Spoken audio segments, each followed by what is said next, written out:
Au cœur du bassin du Congo, le Gabon. Ici, la forêt recouvre plus de 80% du pays et fait partie intégrante de la vie des communautés rurales.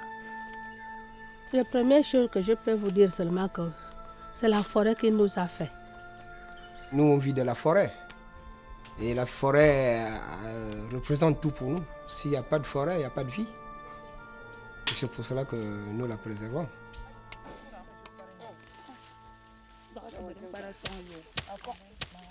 Quand moi je vais en brousse, ce n'est pas seulement pour la plantation. En brousse, je cherche le chocolat. En brousse, je cherche aussi les feuilles, les noisettes. Bientôt la période arrive.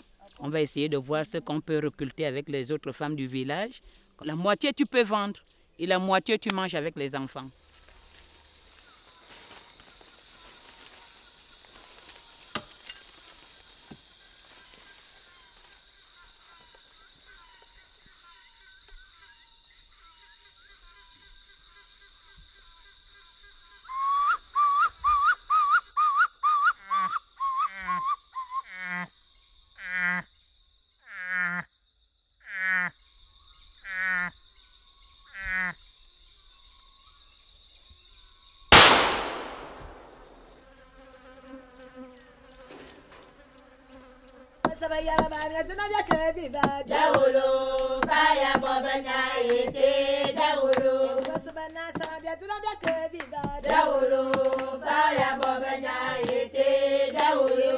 Voilà plus de 10 ans que le Gabon s'est doté de lois riches en promesses quant à la gestion des massifs forestiers par les populations locales.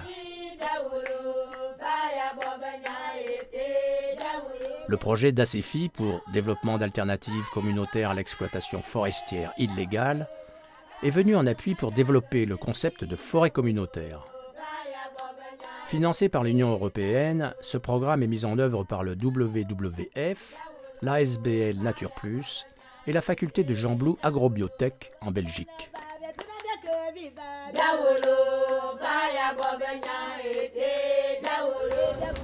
Le projet vise la promotion de la gestion durable des massifs forestiers au Cameroun et au Gabon, et en particulier par la promotion de la gestion durable des forêts villageoises. L'originalité du projet, c'est à la fois d'être au contact des communautés, de tester le concept de foresterie communautaire et de remonter cette information à l'administration en charge des forêts pour qu'elle adapte le cadre légal. Le souhait, c'est d'avoir une législation sur les forêts communautaires qui soit adaptée au contexte socio-économique gabonais. Les communautés qui vivent ensemble, dans le bon sens, peuvent rentrer en possession de leur propre richesse quand le besoin se présente. Même si la chose qui vous appartenait sera toujours à vous, mais le frère aussi pourra bénéficier un peu des mêmes avantages de ce qui vous appartient, comme vous aussi vous pouvez bénéficier de ce qui lui appartient.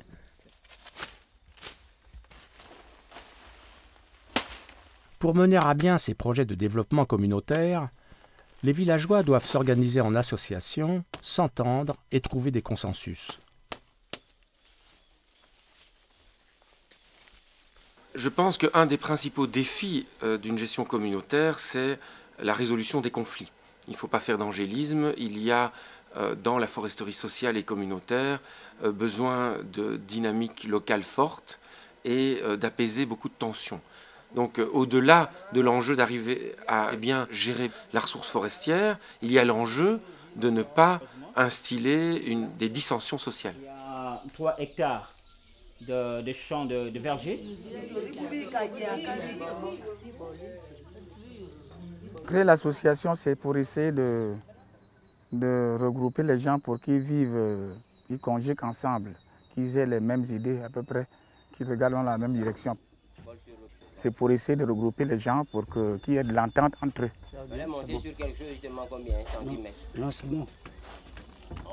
Travailler ensemble est meilleur que de travailler seul. Là, on est en train de construire le bureau de l'association Vincola et Corredo. Le bois vient de nos forêts. Le bois, on l'a scié. On a obtenu un papier au niveau des eaux et forêts. Il n'y a pas une société qui est rentrée chez nous pour nous transformer le bois.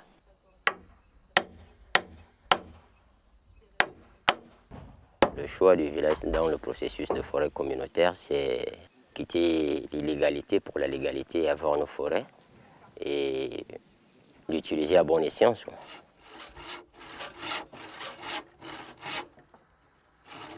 Une forêt communautaire, c'est une portion de forêt dans le domaine rural dont la gestion est confiée à une communauté villageoise pour y mener des activités ou un processus dynamique pour une gestion durable des ressources naturelles dans les règles de l'art.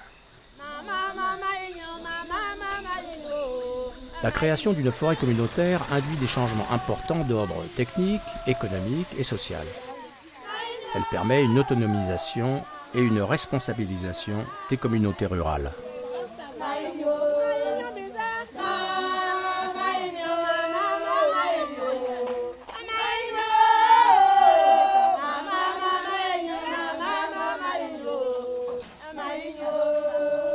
On a observé que les gens y croyaient, que les gens avaient besoin d'avoir un tel mécanisme qui les protège aussi. Parce que ce qui se passe traditionnellement, c'est que les populations se mettent en position de fermage. C'est l'exploitant qui leur donne ce qu'il a bien envie de leur donner. Or que là, ils jouent le jeu, ce sont les maîtres du jeu, ce sont eux qui décident. C'est comme le terrain.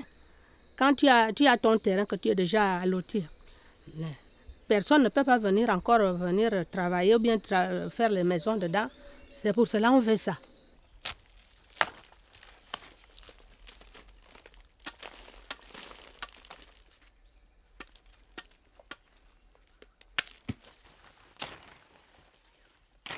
Ces populations, elles font partie de la gestion, c'est-à-dire qu'elles sont actrices de la gestion d'une ressource qui est la leur.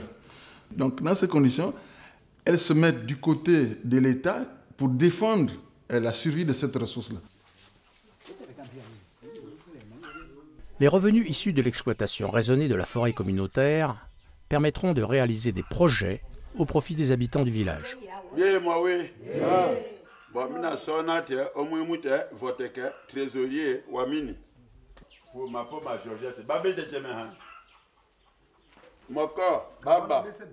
Nous avons pensé qu'en obtenant notre forêt communautaire et en la gérant durablement, nous parviendrons aux résultats qui pourraient permettre à notre village vraiment de se développer et acquérir certaines infrastructures que beaucoup de populations attendraient de la part du gouvernement. Nous envisageons l'électrification de notre village. Nous envisageons déjà, là, alors que nous ne sommes qu'à nos débuts, nous sommes déjà en train de construire un pré-primaire et il y a bien d'autres projets, mais qui verront le jour au fur et à mesure, tout en respectant le calendrier qui est établi dans le plan simple de gestion.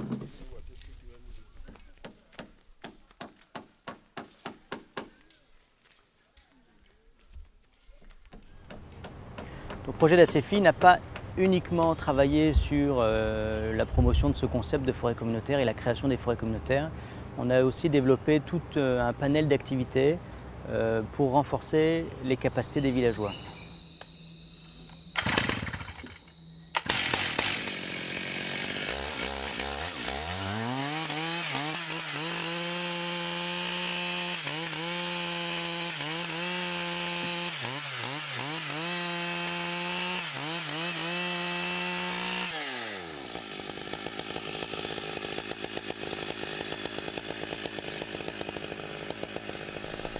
D'ACEFI, on a fait beaucoup de formations avec, ça nous a amélioré dans beaucoup de choses. On a fait la formation en abattage contrôlé, par exemple comme vous voyez là, c'est l'abattage contrôlé. On a fait une formation en menuiserie, on a fait une formation botanique, une formation en sciage d'abord, main levée, sciage artisanal, et ça a amélioré beaucoup de gens. Je fais partie de ces gars-là.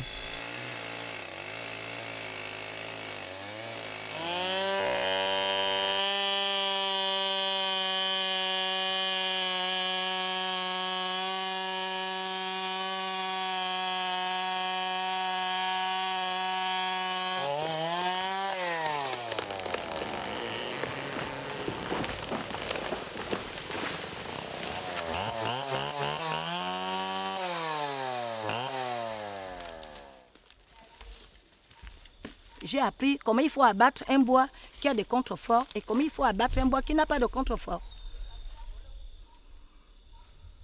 Donc, si bien que dans l'association, on n'aura plus besoin d'aller prendre un scieur ailleurs, d'aller prendre un abatteur ailleurs. Moi-même, je suis là pour ça.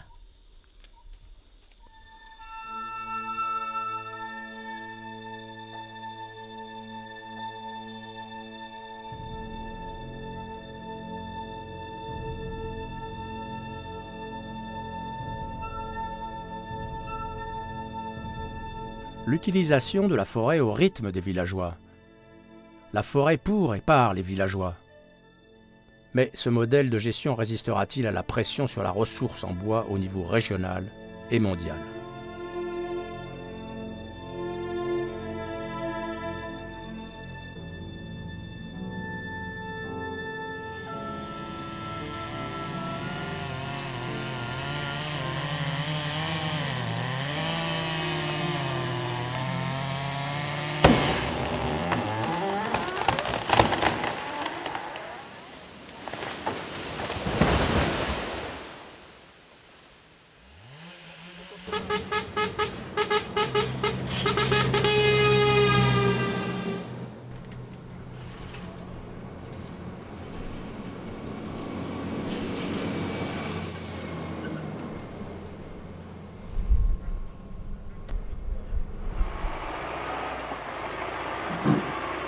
La forte demande en bois tropicaux pourrait pervertir l'esprit de la loi et transformer ces zones d'activité villageoise en concessions forestières industrielles, inadaptées à la taille des forêts communautaires.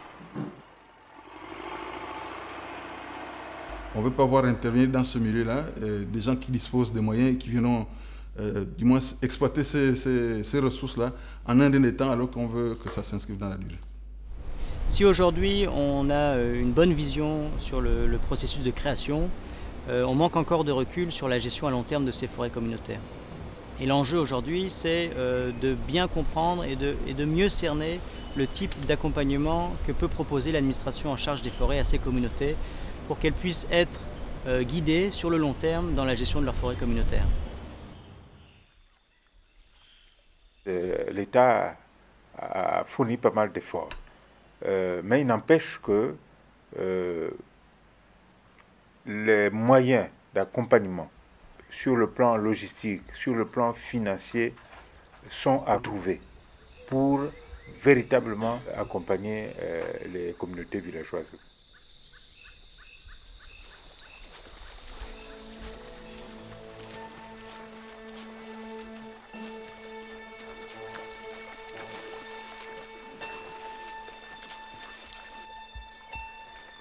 La dynamique de gestion participative est en marche au Gabon, pleine de promesses pour l'environnement comme pour les hommes.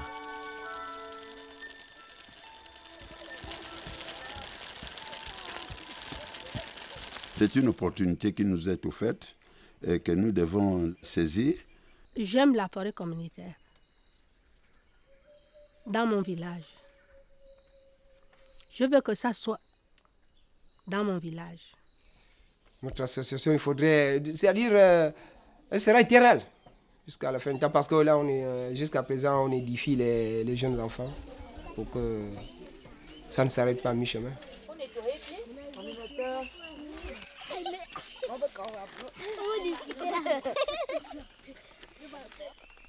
Même les petits gamins sont impliqués dedans pour leur apprendre l'avenir.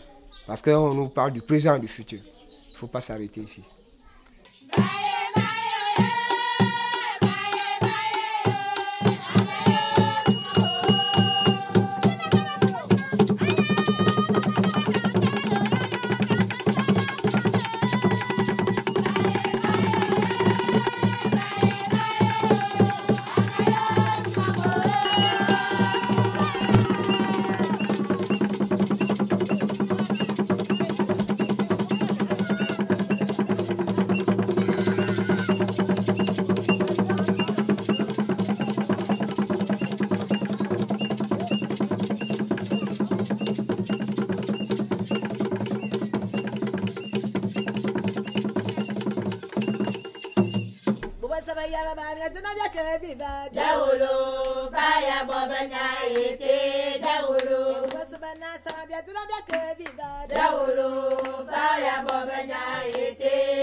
Dawolo